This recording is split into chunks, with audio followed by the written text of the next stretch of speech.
39 countries have just been placed on the new red list. If you hold a passport from one of these nations, or more importantly, if you have simply traveled through them in the last 12 months, your access to the United States has just been revoked or flagged for high-risk integrity review. This isn't just a travel ban, it's a total digital encirclement. Today, we are breaking down the full ban versus the partial ban, the secret Operation Paris, targeting residents already inside the US, and the one gray zone loophole that might be your only way out. Stay until the second half of this video, where I'll reveal the gray zones list, 3 countries that have remained neutral. These are the 3 countries that have officially refused to sync their biometric databases with the US, making them the last true safe havens for the blacklisted community. You need to know these before you book your next flight. Let's look at the facts. Proclamation 1998 divides the world into 2 zones of exclusion. The full ban zone. 19 countries are now under a total visa freeze.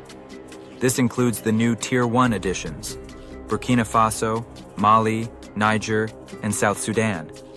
If you are a national of these countries, or traveling on Palestinian Authority documents, all immigrant and non-immigrant visas are suspended.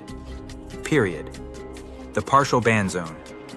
This is where it gets dangerous for the global nomad. 19 more countries, including Nigeria, Senegal, and Côte d'Ivoire, are now under partial restriction.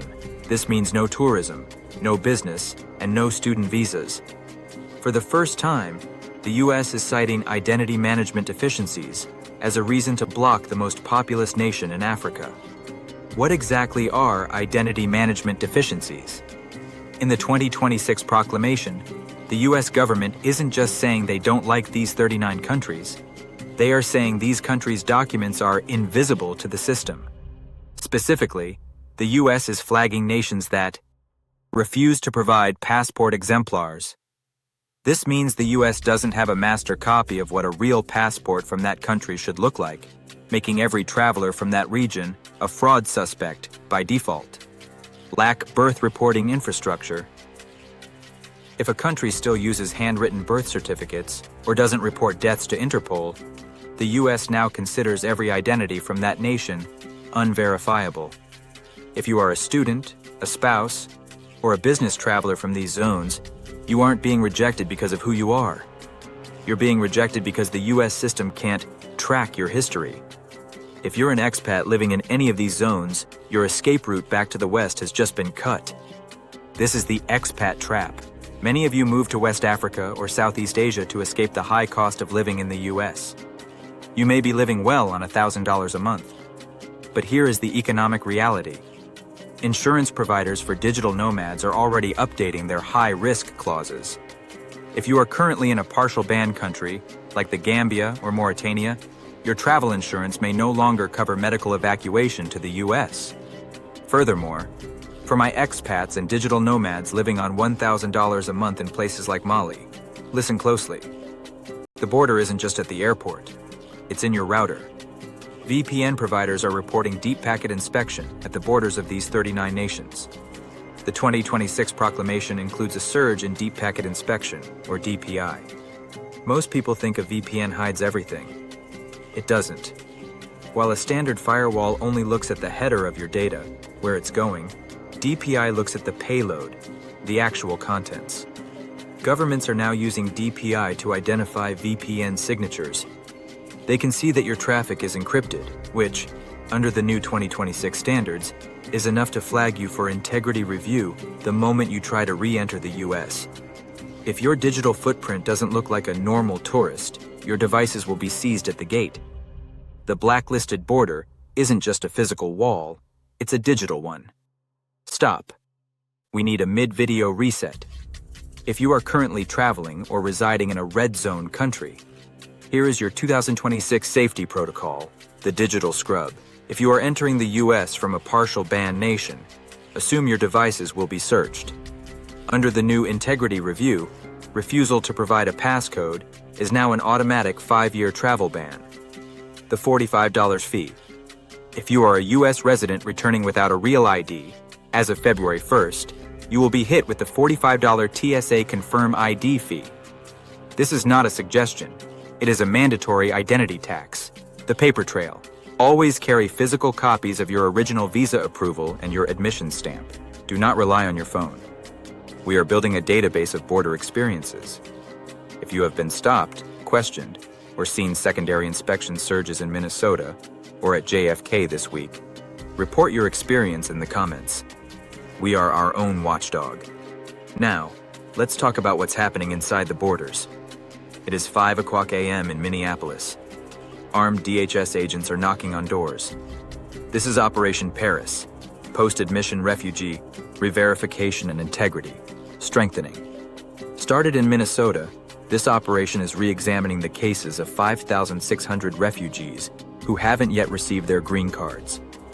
They are looking for merit review inconsistencies.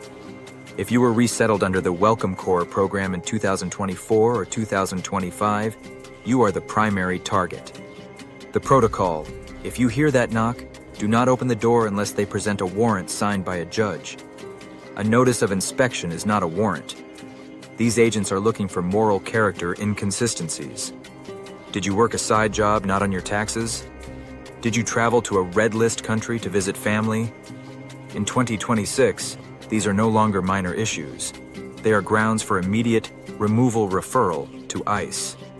If you have seen these integrity checks in your neighborhood, report the location in the comments.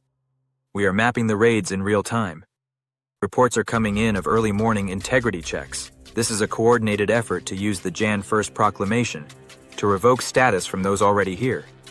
If you receive a notice to appear for a re-interview, do not go alone. This is the blacklisted reality of 2026. As promised, here is the gray zone list. If you are a nomad or a professional from a banned nation, these 3 countries have officially refused to implement the U.S. integrity standards. The world is splitting in 2. On one side, the biometric bloc, led by the U.S. On the other, the gray zones. 1.